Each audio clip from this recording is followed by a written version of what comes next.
Assalamu alaikum. Some of the questions that I regularly hear when I mention exercise, but how much should I exercise? The recommendation for being physically active are about 120 minutes a week, approximately, give or take. There could be somebody who's a bit more active, somebody a little less, but on average, about 2 hours of physical activity. So what does physical activity mean? Physical activity means that you increase your resting heart rate. Our heart rate depends on our age, gender, size, etc.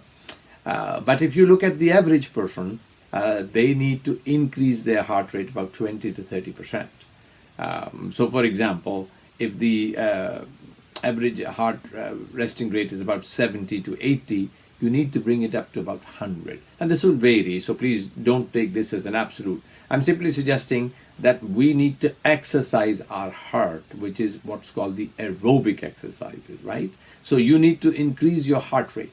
Now, heart rate increase means improved blood supply. Improved blood supply means better oxygenation. Sometimes that tiredness, that weariness that's happening because of our hours have changed, we're getting up early, we're going to bed late, our eating routine is changed, our sleeping routine is different. So all those things add to a degree some kind of lethargy in the day.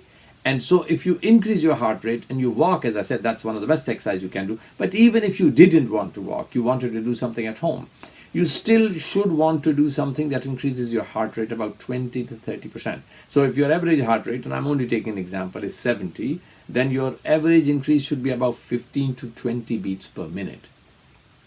And if you don't want to be that technical, you should feel a little bit out of breath.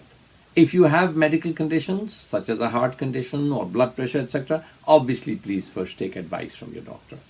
But walking itself, even if it is not at a fast pace, would itself be beneficial. So I'm suggesting that we all spend a little bit of time this Ramadan becoming physically more active. Now, those of us who want to measure our activity, we can do all kinds of things. So one of them is time. The other is what's called Fitbit watches, which can actually measure the number of steps you walked. And they are a bit more fancy, they're a little bit more expensive. But the point here is it will track your movement even in the house. You will have some idea, okay, how many steps did I walk today? How much physical energy did I spend? Because all of this is coming from the ability to spend energy, increase your heart rate, increase your oxygenation, and by definition then increase your ability to do all the things that come with a better blood supply to the brain, a more oxygenated system, the muscles, really all of us becoming much more active simply because of that activity pattern. Inshallah, until the next time, Assalamu alaikum wa rahmatullah.